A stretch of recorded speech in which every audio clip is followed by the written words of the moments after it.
Hi everyone, Josh here, and this is a Dram Good Drink. Tonight I've got something pretty special lined up for my inaugural YouTube whiskey review. I'm going to be doing my off-the-cuff first impression tastings of a series of whiskeys from the GlenDronach Distillery. The GlenDronach is a Highland distillery in Scotland, and it's one of the oldest licensed distilleries in Scotland. That means they've been around doing this for a very long time, and my co-host is here. Say hi, Punkin.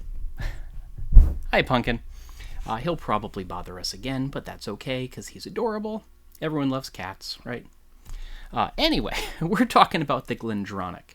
GlenDronach, as I said, is one of the oldest distilleries in Scotland, and it's best known for its whiskeys that are matured entirely in sherry casks. Mostly a mix of Pedro Jimenez and Oloroso sherry, though it varies depending on the release, versus a lot of other distilleries that might age in American oak and then finish in sherry. Many of GlenDronach's star releases are aged entirely in sherry casks, and that adds a sort of richer, earthier, and sometimes sweeter flavor than you might find in other scotches. There are, of course, other distilleries out there aging exclusively in sherry and, of course, doing phenomenal things. Aside from the quality of the spirit, which is outstanding, one of the things that makes the GlenDronach stand out is that their whiskeys are pretty darn reasonably priced for 100% sherry matured spirits compared to certain of the other distilleries out there that will remain nameless for this review. Maybe I'll review some of those in the future. But tonight is all about the GlenDronach. Specifically, I've got, courtesy of the GlenDronach, a series of releases from their cask bottling series, specifically batch 19 of their cask bottling series, where master distiller Rachel Berry picked a variety of casks to showcase just what this cool spirit's capable of. I have here a sampling of 3 of those that we'll get to in a moment, as well as their baseline, though still incredible, GlenDronach 12-year-old, who uses sort of a starting point. So we're gonna sip on that one a little, go through some tasting notes. That's one I'm kind of familiar with already. Then we'll work into these exciting ones shortly after. I should, of course, point out, as I said, GlenDronach generously sent me these samples, but of course, all thoughts and opinions are 100% my own. I'm going to be honest in this video, though I will say my experience with GlenDronach so far, I know I'm going to love these because they produce delicious whiskey. So, to start things off here, we're going to start with the 12-year-old. Use this sort of as a baseline. GlenDronach 12 is bottled at 43%, and it's aged 100% in sherry, of course, for a minimum of 12 years. And one of the things to note about this is that it is a blend of Oloroso and Pedro Jimenez casks. So Oloroso sherry being sort of a medium sherry in terms of sweetness, Pedro Jimenez being probably the richest, sweetest sherry out there. So you get some of that rich, sweet, dark fruit, molassesy flavor, then it's kind of dried out a little of some of the warm, nutty flavors of the Oloroso. I'm pretty familiar with this one. I've had it a whole bunch of times. I've had a couple bottles over the years. But again, I want to use it as sort of a baseline point of comparison. And I'm going to be measuring tonight because I've got a bunch of whiskey here, and I want to make sure that my review remains coherent. Yeah. 3/4 of an ounce should be good for now. Can always go back and pour more later if need be. Cap this up to prevent spilling hazards in case Punkin, the co-host, decides to revisit us. And let's investigate GlenDronach 12.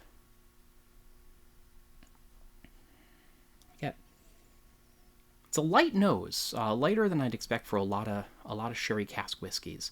Light doesn't mean bad; just means it's not hitting you over the head with the aromas.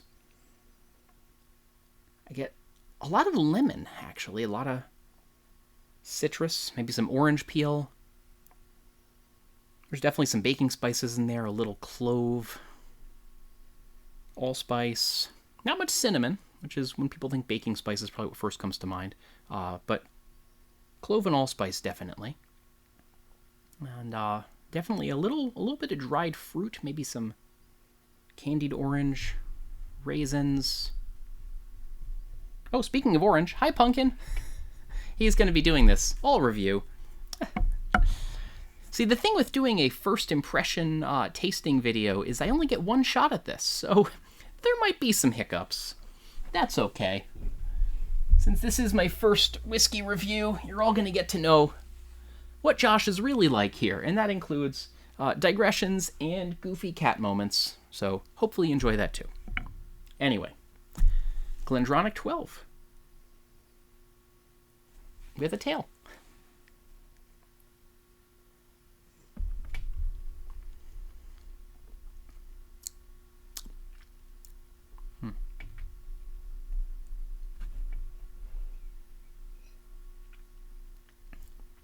It's spicier than I'd expect from the nose, which is, again, so light. It actually arrives pretty quick on the palate. There's a spicy prickle. You taste the alcohol more than I expected for 43%. Again, that's the lightest of the whiskeys I'm going to be tasting tonight in terms of alcohol content. But you taste it, not unpleasantly, it's just it lets you know it's there.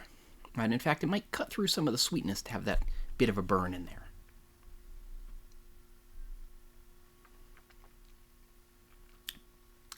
Definitely get that dry fruit, candied orange maybe, maybe a little bit of dried pineapple, a little bit of raisin. The baking spices are definitely there. I do get some cinnamon on the palate, even though I didn't smell it. Allspice, clove, a little nutmeg. The thing that surprises me, again, because it is partly matured in PX sherry, it's really not a sweet whiskey. When I think something that spent 12 years in a cask that held sherry, or several casks that held sherry in the case of the 12-year-old, I really expected more sweetness. And, you know, this one is restrained. It's refined in that way. It doesn't hit you over the head with that. There's definitely prominent sherry influence, but sherry isn't just cloying dessert wine. It's rich, earthy flavors, and those are here.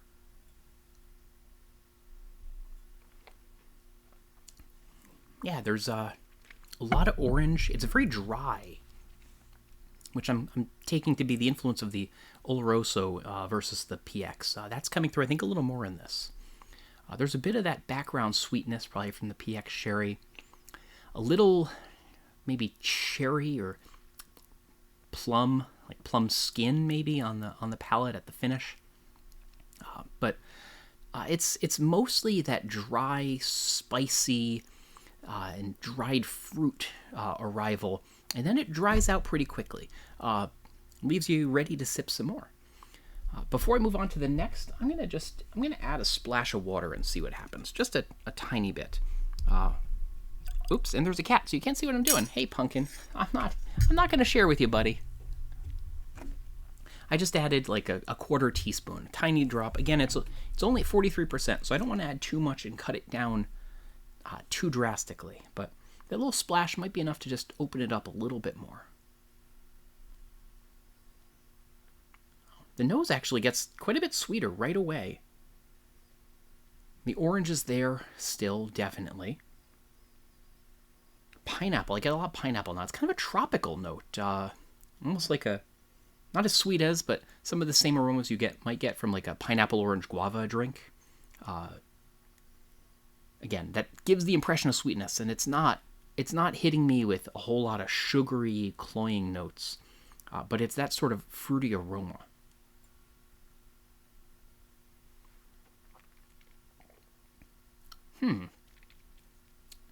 It's still really dry, but get a little sweetness off to the side of my tongue. A little honey now that I didn't get before. Maybe more than a little honey. It's still not overly sweet. It's almost like a bittersweet honey note. Very pleasant. This would be a really good, like, summer day whiskey. Sitting out in a hammock and sipping something nice and relaxing. Sometime I'll have to try it with, even over an ice cube perhaps. And I'm generally someone who drinks whiskey neat, but I feel like this would taste pretty good chilled a bit. That dry spiciness, I feel like almost got like a tiki drink kind of vibe, which is not something I was expecting. Again, not sweet like you might expect from that, but that sort of baking spice, almost aromatic bitters kind of flavor with that sort of tropical fruit note. That's, I think, where I'm getting the tiki vibe from. It's really neat. And again, I'm not usually someone who's going to add ice to whiskey, but off the cuff thought, yeah, it might be able to take a little. Or here's an idea: maybe do like a whiskey long drink with it, with maybe just a splash of club soda, some sort of herbal garnish, maybe a sprig of mint. That'd actually be really nice. I'm going to try that. I'm going to need to pick up another bottle of the 12 and give that a try. I'll report back on Instagram, or maybe I'll do a GlenDronach cocktail YouTube video. Who knows? That's a good one.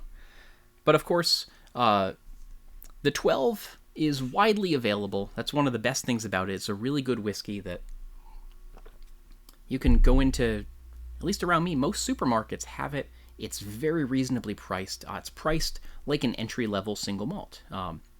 The quality is outstanding for what you get. It's really tasty.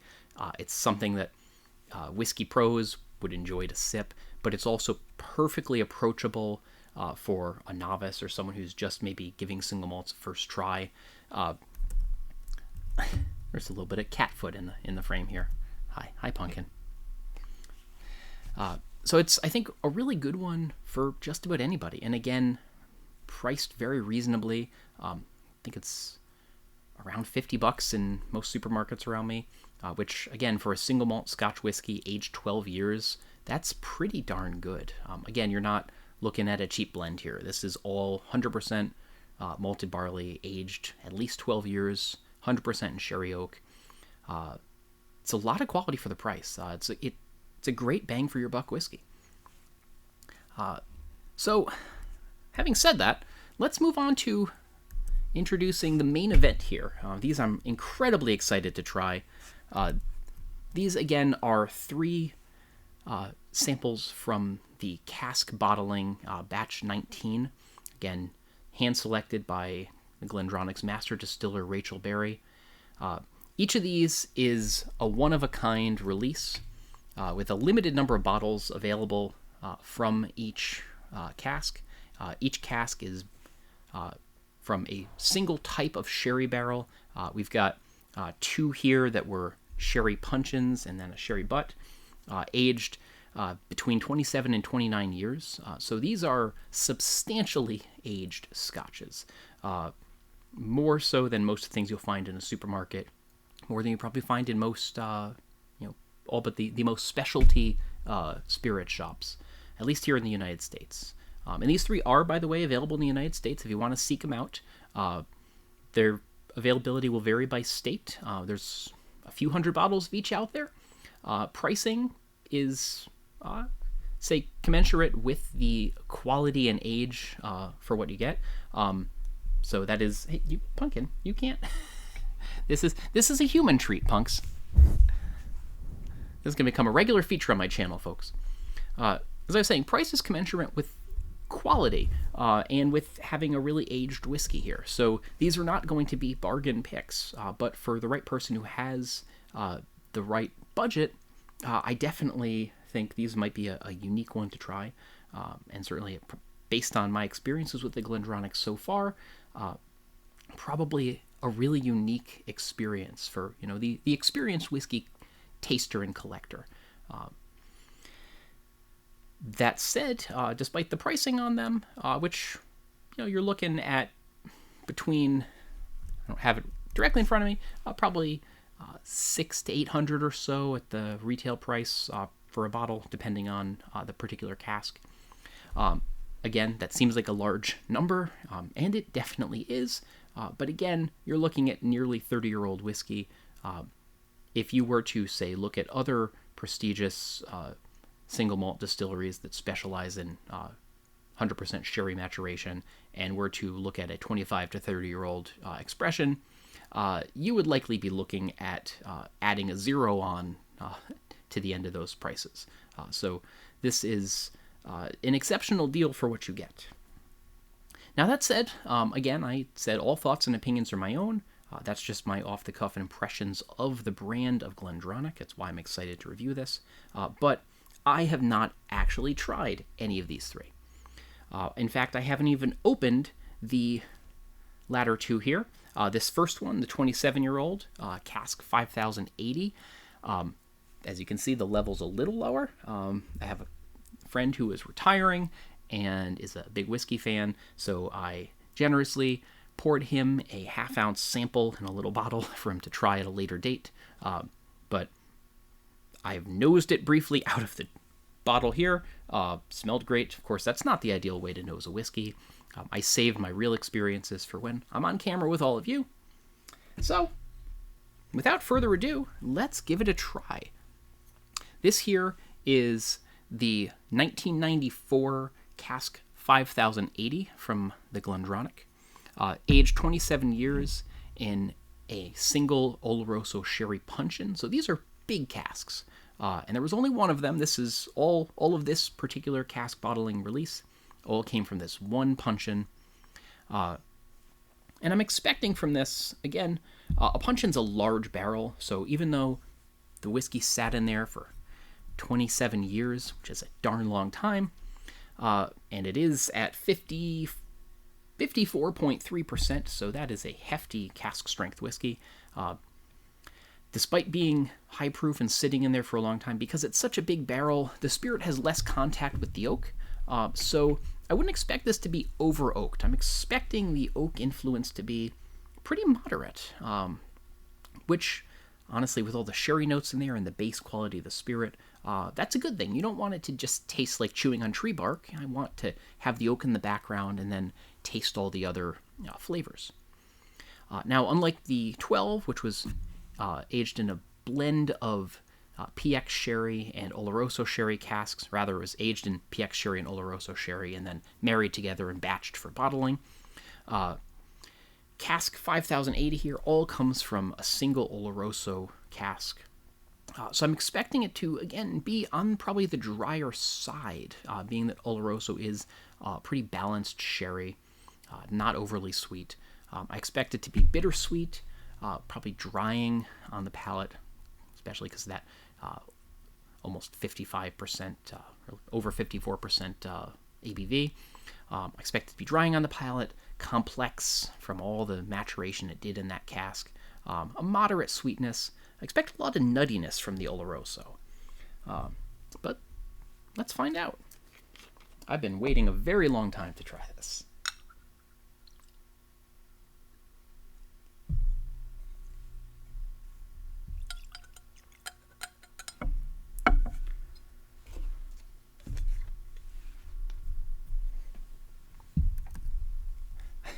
Got a little cat foot still in the frame here. That's okay. Hi, Punkin.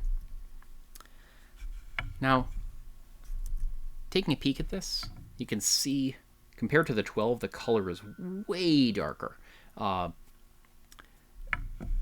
That, to me, implies that, hey, this has sat a long time in sherry. It's absorbed more of that delicious sherry goodness, darkening it some.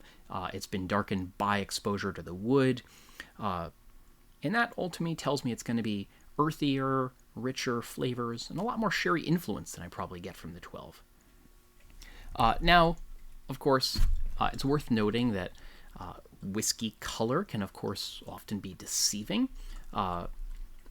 There's certainly many whiskeys get that delicious-looking dark color from the addition of E150 caramel, darkening it up to make it look prettier and more enticing.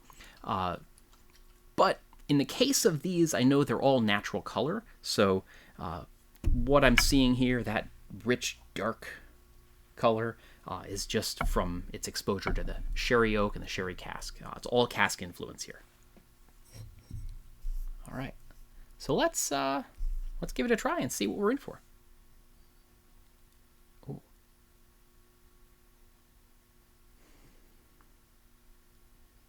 It's interesting. Despite being substantially stronger than the 12, that alcohol is barely noticeable. It's I mean, it's there, but it's very subtle. I mean, this is a big cask strength whiskey. I would expect it to burn my nose when I'm, huffing away at it like that, but it's not. It's very gentle. And there's just a ton going on there. Like candied almonds, candied walnuts. I mean, there's spiced sweet nuts in there, definitely. It's the first thing I get. A good dose of honey. Definitely some orange. Orange zest, maybe. A tiny bit of juice.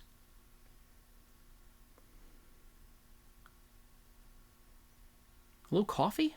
Yeah. A little coffee in there. Okay, let's give it a taste.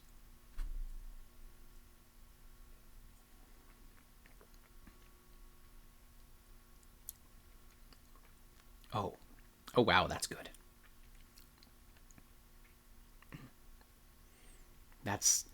There's a lot going on there. Again, my first impressions. I have not tasted this, so it's taking me a moment to unpack everything.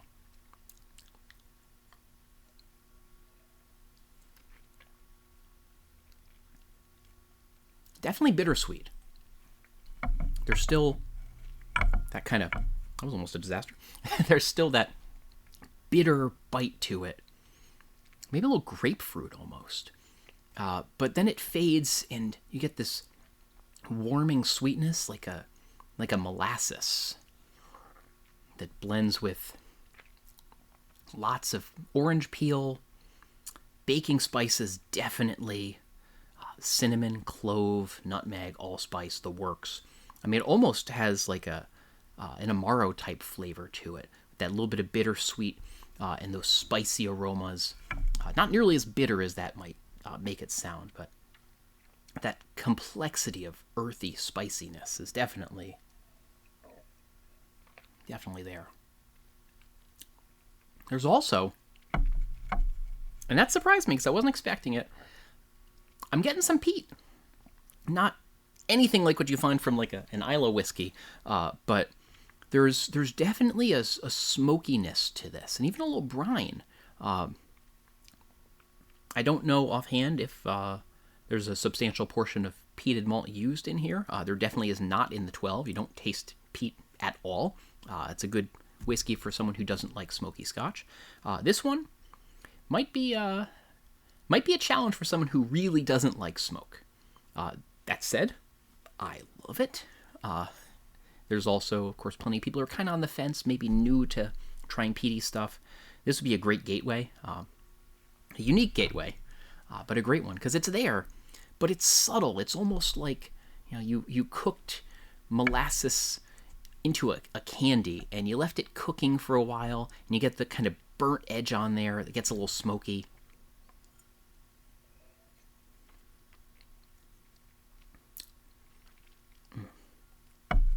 Maybe almost like a burnt toffee. There's a dark, nutty, almost like sticky candy note to it.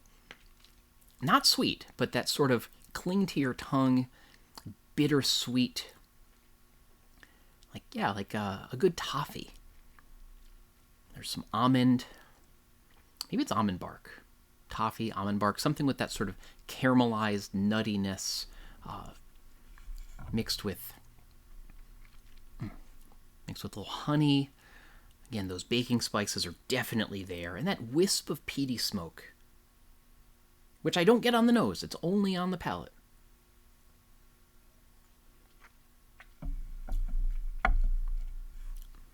And the finish is still really dry.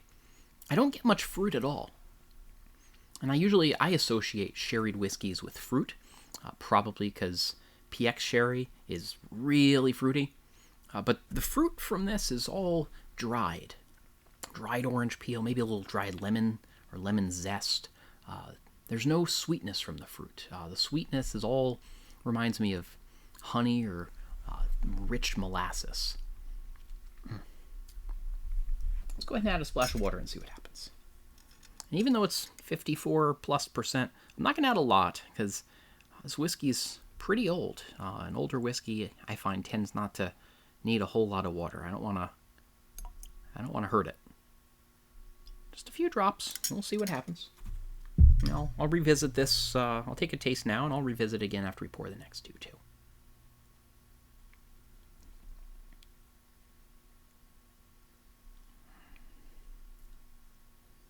Now I actually smell a little of that peaty aroma. Not a lot. It's not dominant, but I notice it. Lots of orange. A little lemon on the nose now.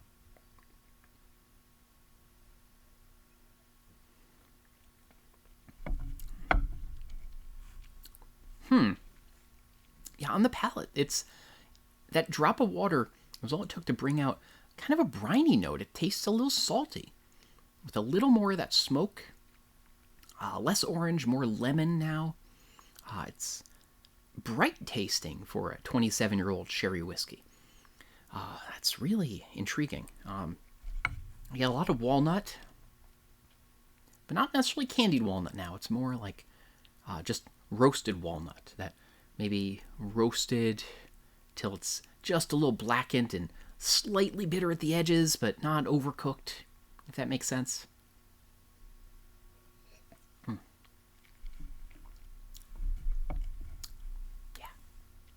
Oh, that's nice. Again, the finish is really dry, not particularly sweet at all.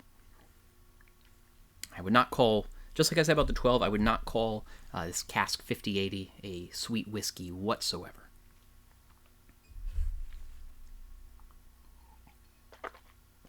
Okay. I'm excited to get into this next one here. I expect the total opposite from the next one. Cask 6052 was aged for 28 years in a single Pedro Jimenez PX Sherry cask, PX Sherry Punkin. Again, this is a big barrel, so I expect not a ton of wood influence, but PX Sherry is the sweetest category of sherry. It spent 28 years sitting in oak that previously held the sherry. I'm inclined to expect this is going to be pretty sweet. The wood I expect to be mellow, but I'm expecting a prominent note of sweetness here. I'm thinking plums, black cherry, maybe ripe berries, some molasses maybe. I'm expecting it to be earthier and richer tasting, with more sweetness than the previous one. But let's find out.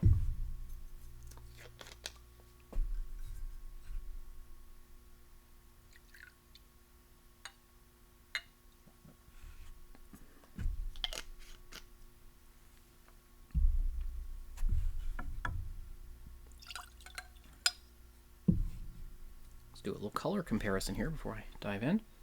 Pretty darn similar. Not that much of a difference in color between PX and Oloroso.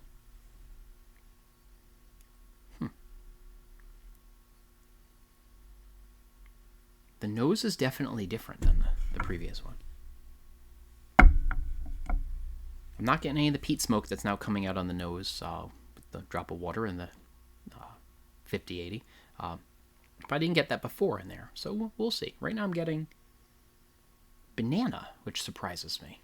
I wasn't expecting that, but it's getting that kind of sweet fruit aroma that I can get from PX Sherry. Plums are definitely there. Less of the orange and citrus that I got from the previous one. Less nuttiness too. I'd say I get a little cinnamon, maybe a little clove. Definitely clove. There's definitely something berry in there as well. Maybe a little strawberry. I think a little strawberry.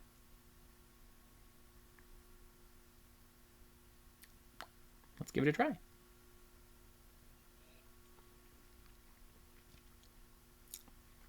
Oh yeah, there's the sweetness. That, not cloyingly sweet, but that could be a dessert whiskey. That's definitely got a lot more sweetness than the previous one.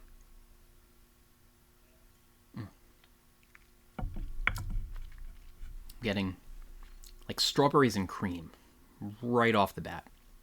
Like fresh berries, really ripe summer strawberries with like fresh homemade whipped cream. I mean, it's a dessert in a glass right there. And there's other stuff going on too. It's not just berries and cream, but that's the first thing I'm getting.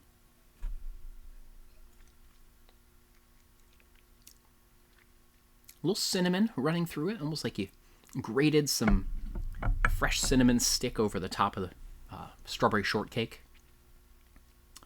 There's a little bit of nut to it, a little roasted almond maybe honey roasted almond.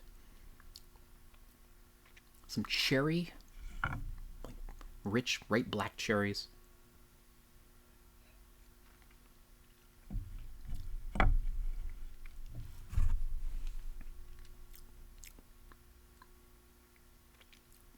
Like orange blossom honey. That probably sounds like a kind of a pretentious tasting note, but it's that slightly floral, sweet honey. Yeah, there's definitely honey to it. It's still, again, despite the sweetness, it dries out on the palate pretty quickly, so it doesn't get cloying at all. That's really excellent.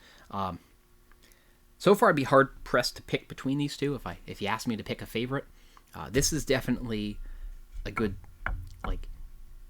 sipper. Could have it anytime I'm craving a whiskey. This one so far is definitely a dessert-oriented one. But as someone who likes a good dessert and likes some sweeter whiskeys sometimes, I'm really liking it. All right, let me reset the palate a little and then add a drop of water.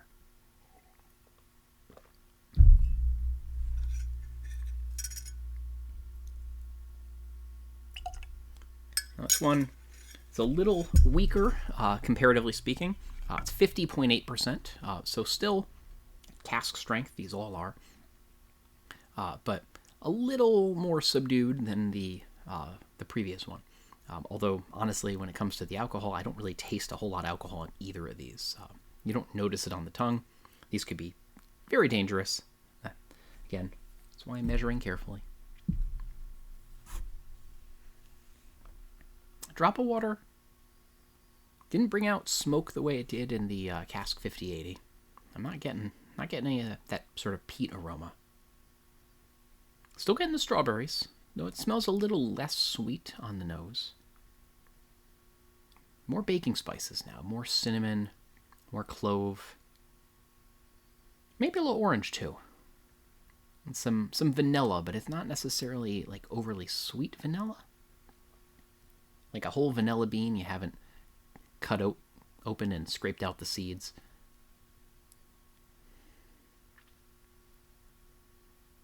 Still get the strawberries, but they're definitely dialed back. Maybe a little something more acidic. Maybe raspberry or blackberry I'm getting now. A little plum.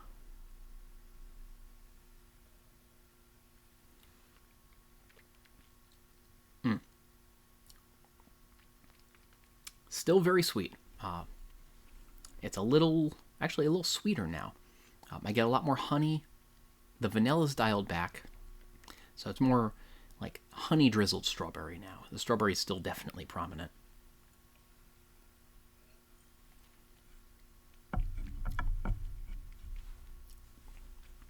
There's something bittersweet on the finish with a drop of water in there.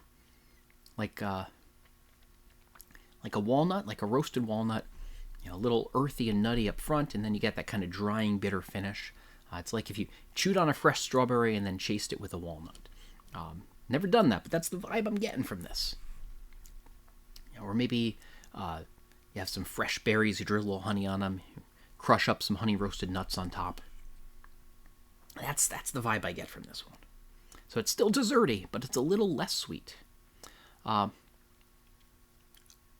I have to say, I think I prefer this one a little more before I added water. This is probably one when I go back to revisit, I'll just stick with it totally neat. I think I like the drop of water in the Cask 5080.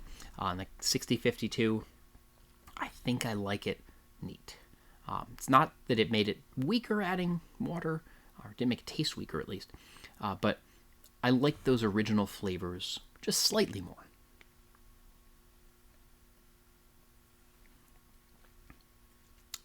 It's really amazing that these two... Oh, no, strawberry. The berries are back. Definitely raspberry now on the finish. Yeah, okay. I might revise what I said about not liking it as much with water. It's just a different experience. At this moment, I think my current palate, as I'm sitting here on the couch right now, prefers it without water, but I wouldn't tell you not to add a drop of water to it. You might like it more that way. That raspberry note comes out on the finish is very pleasant.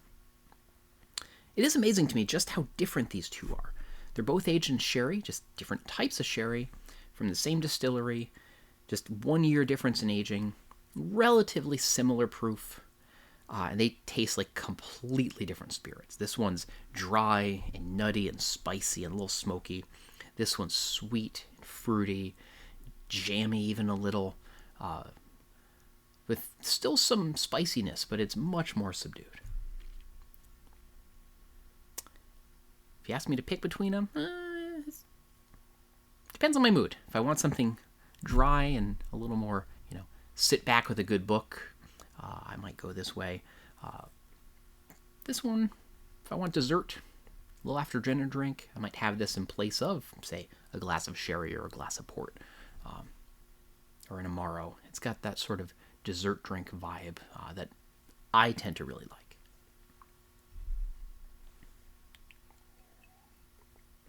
All right. So now, next up, we have Cask 217. This is a ridiculously aged 29-year-old whiskey. Spent 29 years in a single Oloroso sherry butt, and is still a staggering 55.4% ABV. And the thing with maturation of whiskeys in Scotland is often, not to get too technical in it and also quickly get out of my depth and explain the science behind it, you might have heard of the angel share. We lose a percentage of alcohol over time as the whiskeys age. But for this still to be at 55+% after nearly 30 years is ridiculous. Wherever this was aged, I'm thinking was a cooler part of the warehouse, maybe had less temperature fluctuations, just to guess, that the proof still stayed up so high. And that higher proof means it spent more time probably extracting flavors from the wood. Still, again, a big barrel and a full sherry butt. So wouldn't expect a huge amount of wood influence. I didn't get a ton of woodiness off the others. I'd expect probably pretty similar in that. Maybe some baking spice, but not being particularly tannic, certainly. Again, Oloroso is drier than PX Sherry, so I don't expect this to have the sweetness of the previous one. Expect it to be relatively similar to Cask 5080 here. I'll be actually very curious to see the differences between them. Again, both sherry barrels, this one being in a puncheon, this in a butt. I believe a puncheon can be slightly larger, but the actual volume in liters overlaps between the two of them, so I don't really know which was the bigger cask. They're aged similarly. The proof is relatively similar, 55.4 versus 54.3. I'm really curious to compare them. Two single casks with relatively similar characteristics may or may not taste the same. So let's find out. Keep these capped up. It would be a tragedy to spill them. Again, color-wise, pretty darn similar. Wouldn't expect that much difference. I think there's only so dark it's going to get, but that is pretty darn dark. Again, all natural color, no caramel added to these. Oh yeah, that is not a sweet nose. There's a lot going on there, but I'm not getting any sweetness. Ooh. Some lemon. Orange. Definitely orange. And definitely lemon for that matter. Almond. Almost like almond extract. That sort of bitter almond flavor that you don't get just from chewing on almonds.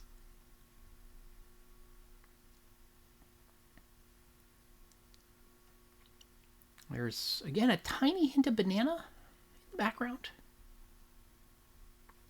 And definitely some baking spices, but It's not really entirely clear to me what they are at the moment. Maybe it'll become clear when I taste, but a little clove, allspice, some ginger, I think.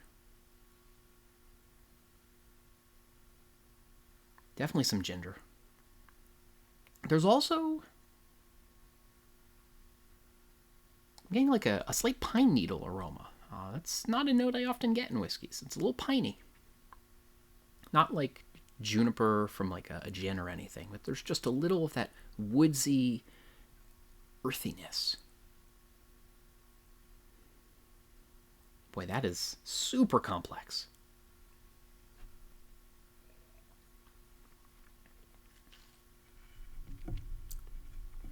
Oh, that one I get the alcohol on. That's got definitely more burn than any of the others.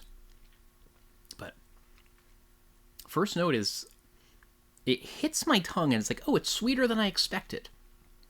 You get like a wave of honey, or even like maple syrup, and then it's like quickly eclipsed. The alcohol hits and dries everything out, and I'm left with this nuttiness, like a lot of walnut, like roasted walnut, and an aftertaste of banana, like real natural banana, not like banana candy or anything funky like that.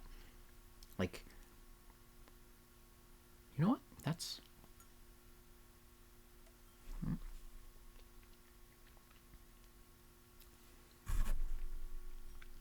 banana bread. That's what I'm getting there.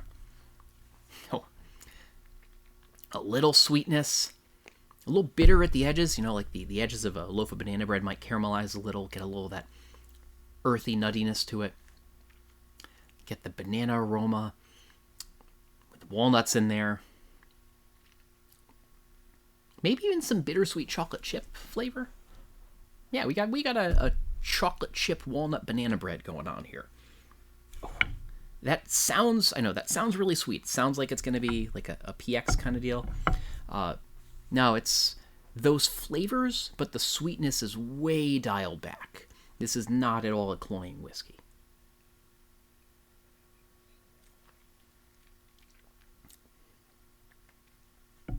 It's a little saltiness to it too. A little brine. No smoke that I can detect yet. But little saltiness, almost like maybe we'll stick with the banana bread metaphor. Maybe you sprinkled some coarse sea salt over the top of it before you baked it. Yeah. I don't get a lot of fruitiness other than banana in there. And again, it's not like overpowering banana, just like banana bread's not like eating a raw banana. It's all kind of blended together with some baking spices, ginger, a little clove.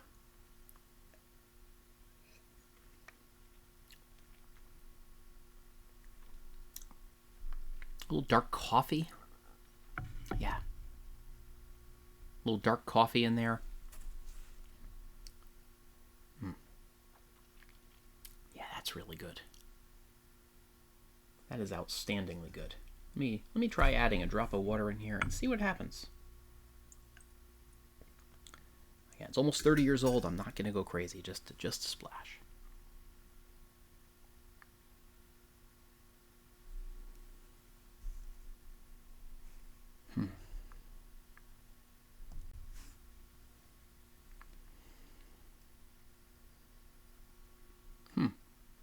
A little drop of water mutes the nose quite a bit. There's not...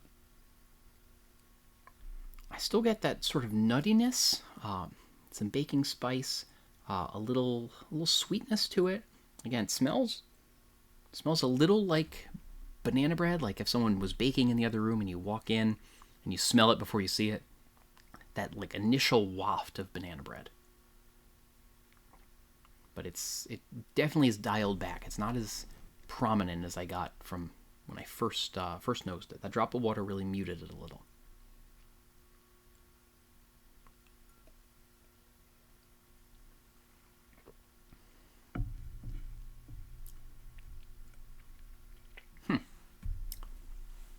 Change things on the palate too.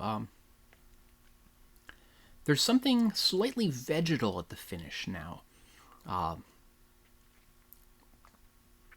Can't quite place what it is. I like it.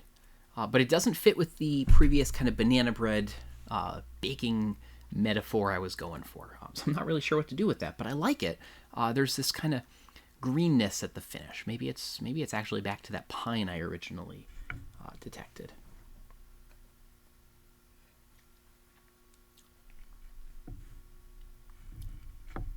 I think that's what it is. I don't think it's like vegetables. When I say vegetal, I get that sort of greenness, that freshness of like pine needles just on the back of my palate. There's less of that banana breadiness, less banana as a whole. It's still complex, though. There's a lot to unpack.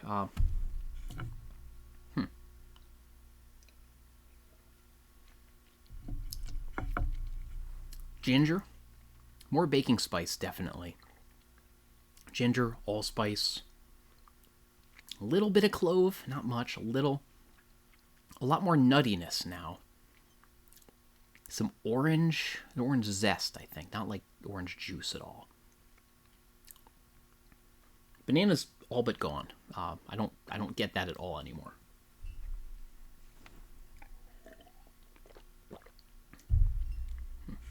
But it's a totally different taste than it was without water.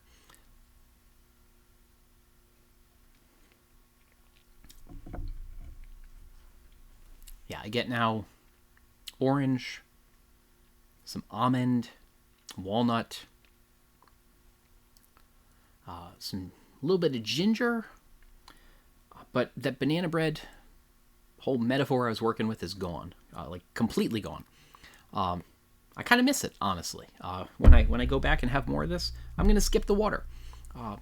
I really like that sort of complex, funky sweetness. Not sweetness like PX, but that sort of sweet, inspired flavors of baking spices and banana and chocolate and all that goodness.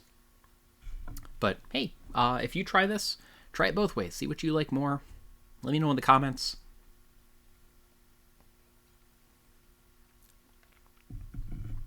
The chocolate's still there. It's very, very bittersweet chocolate. Again, doesn't have that kind of banana note to pair with now.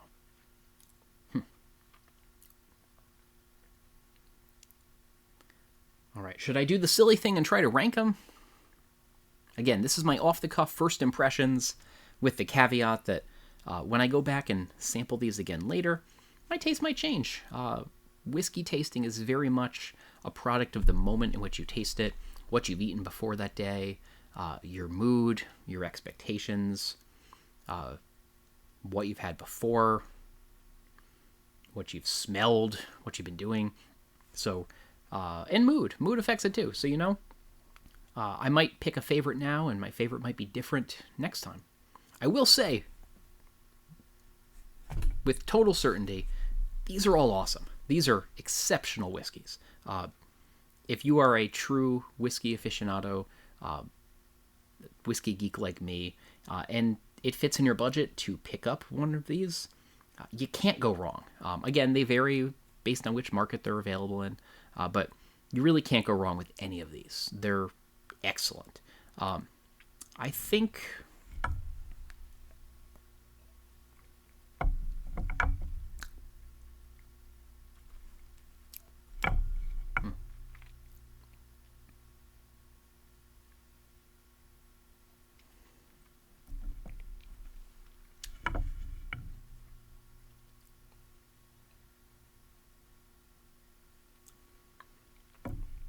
if I had to order them in this moment, I'd go with this guy here, Cask 217, as my number one. Not because it's the oldest or most expensive, but because I really like that banana bready, baking kind of whole vibe. Again, it's my favorite, I think, in the moment before I added water. After adding water, I'd probably put it second. I'd probably say PX, Cask 6082. Yeah, sorry, 6052. Then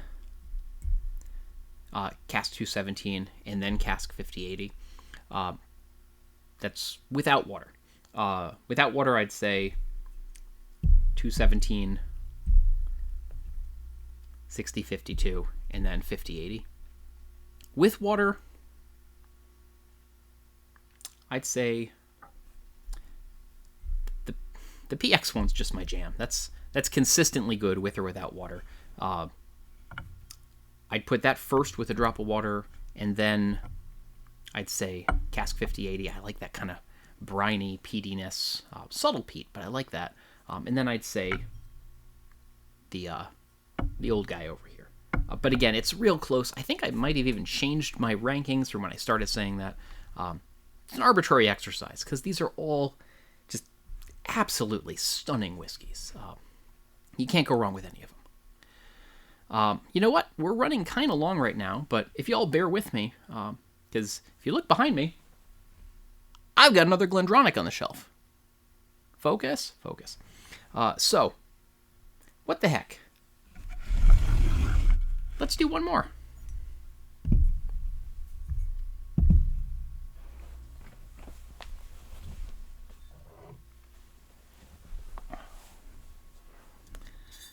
This here? Okay, yeah, it's a UK import stamp. I'm not in the UK, but there's a story behind this guy. GlenDronach 15. This was the first GlenDronach I ever tried. And I absolutely loved it. I was blown away by just how great this was. This was probably back in 2011, 2012. And I thought, wow. It was the first, at that point, the first 100% sherry matured whiskey I'd ever had. And I thought, wow, this is an exceptional whiskey. And I nursed that bottle for a while, eventually finished it off. And then I heard a troubling bit of news.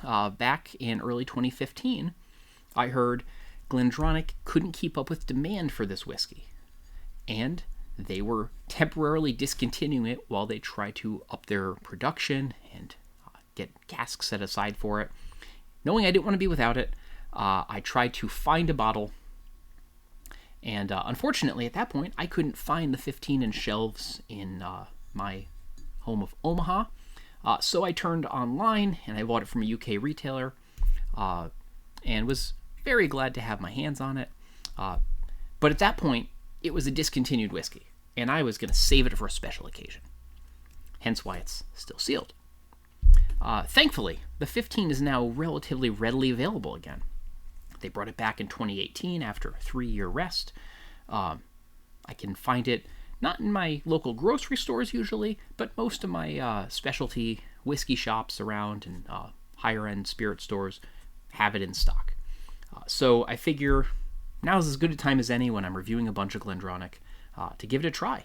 So let's crack the seal on this one.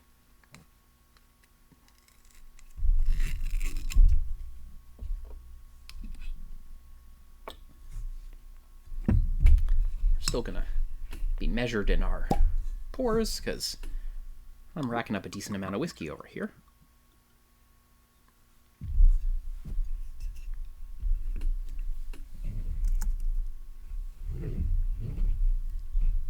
I'll leave that in the frame because it's a pretty bottle. What do you know? I have another Glencairn.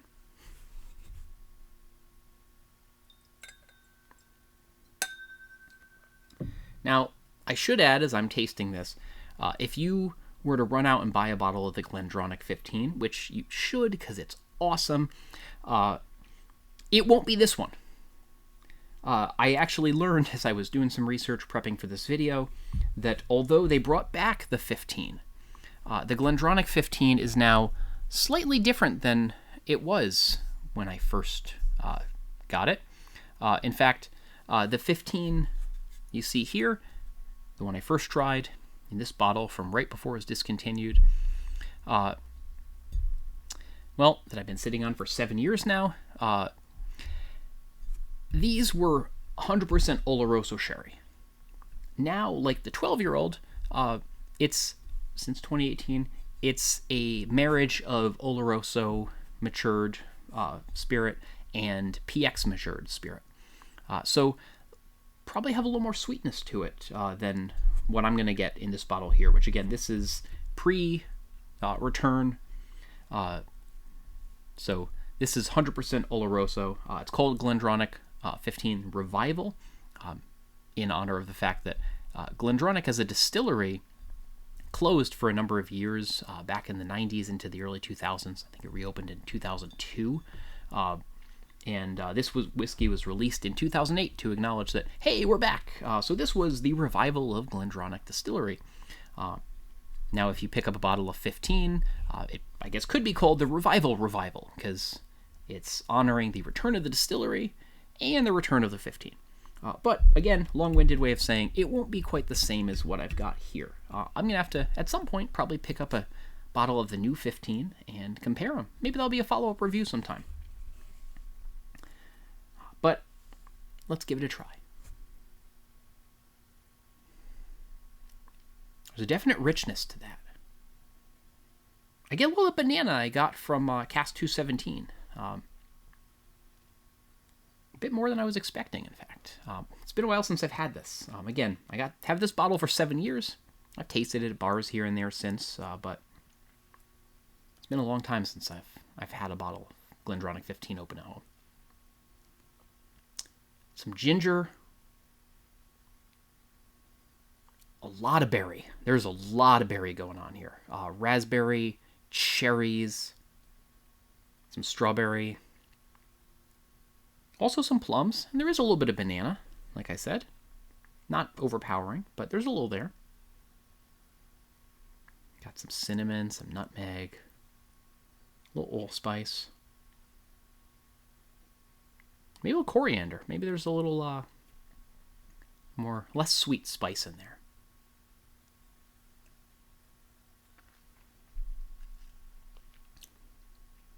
Ooh. You know, for being 100% Oloroso, that's got a decent amount of sweetness to it.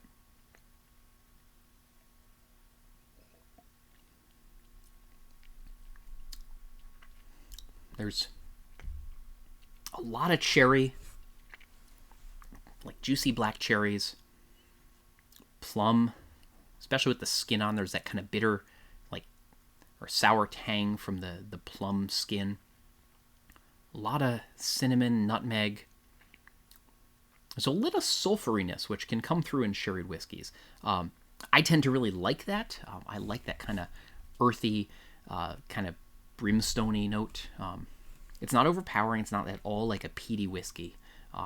Sulfur's not coming from burning anything. It's from the cask. Sherry casks tend to carry a sulfury note sometimes for a variety of reasons that, again, I won't get into in this video. Maybe we'll do a follow-up on sherry maturation at some point. Who knows?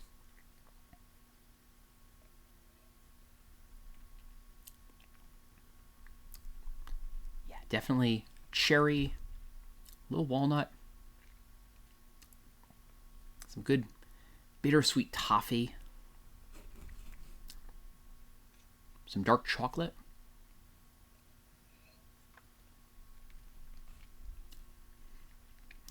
I will say the finish is pretty short.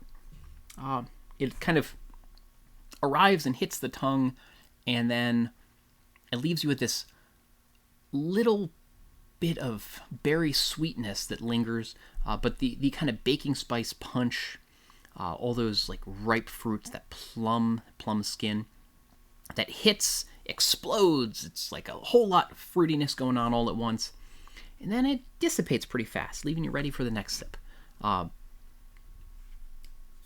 I don't mind that. I actually rather like, this is a very easily sippable whiskey. You know, the flavors fade and leaves me ready for the next one. It doesn't linger anywhere near as long as these older expressions, but it's really good. I gotta say, I'm a fan of the whole package here.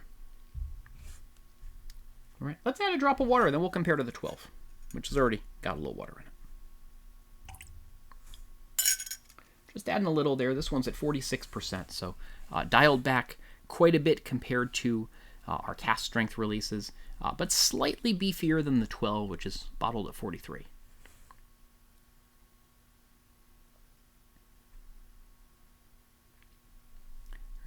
There's something like wood smoky on the note with that drop of water. I'm not getting peat, but a little wood smoke almost. There's more vanilla coming through. Still getting a lot of berry. Maybe more strawberry and cherry, a little less plum. A little pear, maybe. Like a good juicy pear.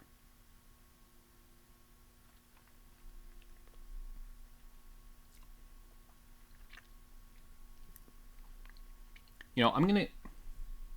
First reaction, having not had GlenDronach at home in years, I'm going to say that drop of water does a lot of favors for this. Really opens it up. And I bet if I were to leave it to sit a little longer, it would open up even more. It doesn't need much. Again, 46%. You don't want to water it down too much, but that drop of water actually lengthens the finish. I get more going on. There's sort of a bittersweet current running up the middle of my tongue, like a slightly burnt raisins. Plums are back, definitely. Like aromas of cinnamon stick. Some, again, bittersweet chocolate, like good baker's chocolate. Cherries are definitely still there.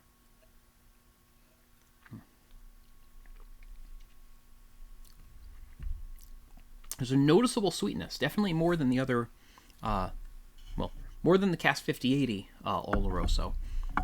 Definitely more than the 12-year-old as well. But with that in mind, let's compare it to the 12. Again, these are both pretty widely available, at least in the US. Like I said, the 12 you can find in basically any grocery store, at least around me. The 15 you can find at basically any reasonably stocked liquor store.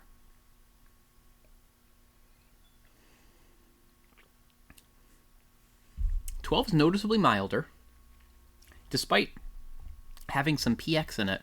I actually think that my 100% Oloroso GlenDronach 15 is a little sweeter. Casks can do interesting stuff.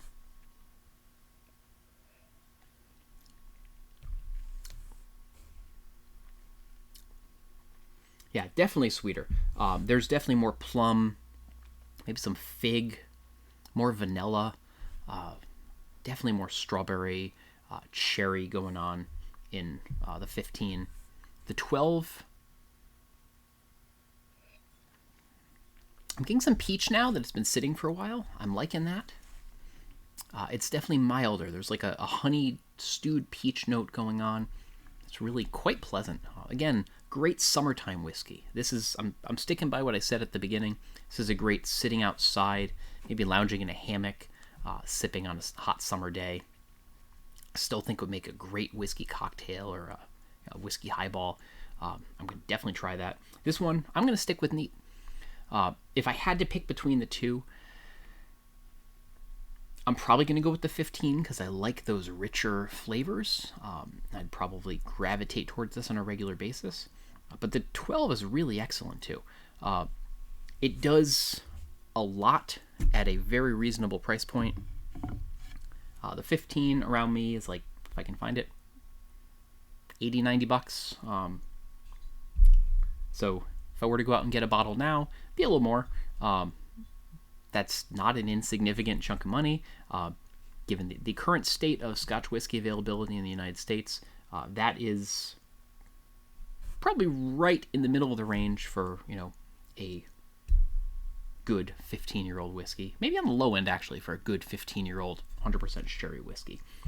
Scotch prices have definitely crept up everywhere, but this is a good bang for your buck still. If the 15 fits in your budget, I think it's a great choice. You can't go wrong for yourself or for a gift for a big-time whiskey fan. If someone's really new to whiskey or new to single malts, the 12 is a great introduction. In fact, I might go so far as to say if someone's just getting into Scotch, or you're getting a gift for someone who's new to Scotch, maybe they've had a bunch of blends, glass of entry level, maybe no age statement, single malt here and there. and they're looking to step it up a little, the GlenDronach 12 is a great introduction. You can't go wrong with it. It's really solid. Someone who's had the 12 and maybe wants to try something a little richer, a little sweeter, a little more depth to it, perhaps. The 15 is a great offering, and if you've got the time and inclination to search, and your budget is cooperative, these cask bottlings, the batch 19 of the cask bottling series, you can't go wrong with any of them. I personally, if you like a sweet whiskey, this one here, PX cask 6052, is exceptional.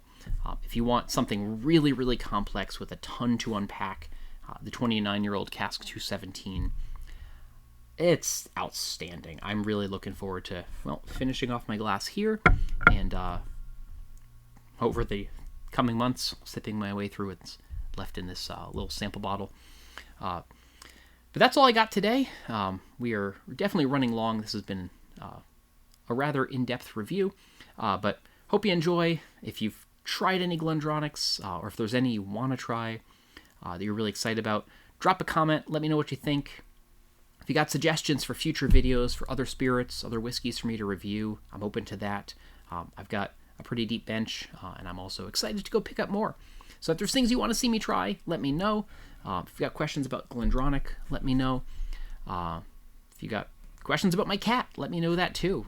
He's going to be featuring in my videos whether I like it or not. Again, my first off-the-cuff YouTube review. I've had a lot of fun with this. Hope you've enjoyed. And I will be back soon with another review. I've got a bunch of things lined up, so who knows what'll be next. Stay tuned. See y'all soon.